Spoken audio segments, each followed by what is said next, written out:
ದೂರು ಕೊಡಲು ಬಂದ ಮಹಿಳೆ ಜೊತೆ ಕಚೇರಿಯಲ್ಲೇ ಪೊಲೀಸ್ ಅಧಿಕಾರಿಯೊಬ್ಬ ರಾಸಲೀಲೆ ನಡೆಸಿರುವ ಘಟನೆ ತುಮಕೂರಿನಲ್ಲಿ ನಡೆದಿದೆ. ಮಧುಗಿರಿ ಡಿವೈಎಸ್ಪಿ ರಾಮಚಂದ್ರಪ್ಪ ಯುವತಿ ಜೊತೆ ರಾಸಲೀಲೆ ನಡೆಸಿರುವ ವಿಡಿಯೋ ಸಾಮಾಜಿಕ ಜಾಲತಾಣದಲ್ಲಿ ವೈರಲ್ ಆಗಿದೆ. ಪಾವಗಡದ ಮೂಲದ ಮಹಿಳೆ ಜಮೀನು ವ್ಯಾಜ್ಯದ ಬಗ್ಗೆ ದೂರು ಸಂಬಂಧ ಮಾತುಕತೆ ನಡೆಸಲು ಡಿವೈಎಸ್ಪಿ ಕಚೇರಿಗೆ ಬಂದಿದ್ರು. ಈ ವೇಳೆ ಮಹಿಳೆಯನ್ನು ಪುಸಲಾಯಿಸಿರುವ ಡಿವೈಎಸ್ಪಿ ರಾಮಚಂದ್ರಪ್ಪ ದೂರು ಕೊಡಲು ಬಂದ ಮಹಿಳೆಯನ್ನ ಡಿವೈಎಸ್ಪಿ ಕಚೇರಿಯ ಶೌಚಾಲಯದ ಬಳಿ ಕರೆದುಕೊಂಡು ಹೋಗಿ ರಾಸಲೀಲೆ ನಡೆಸಿದ್ದಾನೆ. ಡಿವೈಎಸ್ಪಿ ರಾಮಚಂದ್ರಪ್ಪನ ರಾಸಲೀಲೆಯ ದೃಶ್ಯ ಮೊಬೈಲ್ನಲ್ಲಿ ಸರಿಯಾಗಿದ್ದು, ರಾಸಲೀಲೆಯ ವಿಡಿಯೋ ಸಾಮಾಜಿಕ ಜಾಲತಾಣದಲ್ಲಿ ವೈರಲ್ ಆಗಿದೆ. ಘಟನೆಯಿಂದ ಇಡೀ ಪೊಲೀಸ್ ಇಲಾಖೆಯೇ ತಲೆ ತಗ್ಗಿಸುವಂತಾಗಿದೆ. ತಲೆಮರೆಸಿಕೊಂಡಿದ್ದ ರಾಮಚಂದ್ರಪ್ಪನನ್ನ ಪೊಲೀಸರು ಬಂಧಿಸಿದ್ದಾರೆ. ಅಲ್ಲದೆ ರಾಮಚಂದ್ರಪ್ಪನನ್ನ ಅಮಾನತು ಮಾಡಿ ಡಿಜಿ ಐಜಿಪಿ ಅಲೋಕ್ ಮೋಹನ್ ಆದೇಶಿಸಿದ್ದಾರೆ.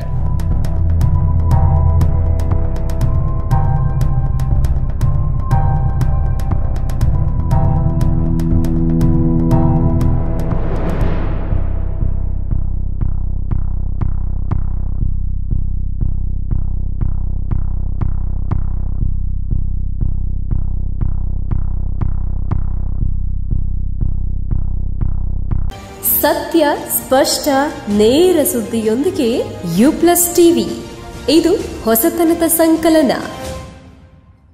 ಬೆನಕ ಹಾಸ್ಪಿಟಲ್ ಕಳೆದ 18 ವರ್ಷಗಳಿಂದ ಬೆಳ್ತಂಗಡಿ ತಾಲೂಕಿನಲ್ಲಿ ಉತ್ಕೃಷ್ಟ ಸೇವೆ ಸಲ್ಲಿಸುತ್ತಿರುವ ಉಜಿರೆಯ ಬೆನಕ ಹೆಲ್ತ್ ಸೆಂಟರ್ ನುರಿತ ತಜ್ಞರು ಹಾಗೂ ಅತ್ಯಾಧುನಿಕ ಸವಲತ್ತುಗಳೊಂದಿಗೆ ಮಲ್ಟಿ ಸ್ಪೆಷಾಲಿಟಿ ಹಾಸ್ಪಿಟಲ್.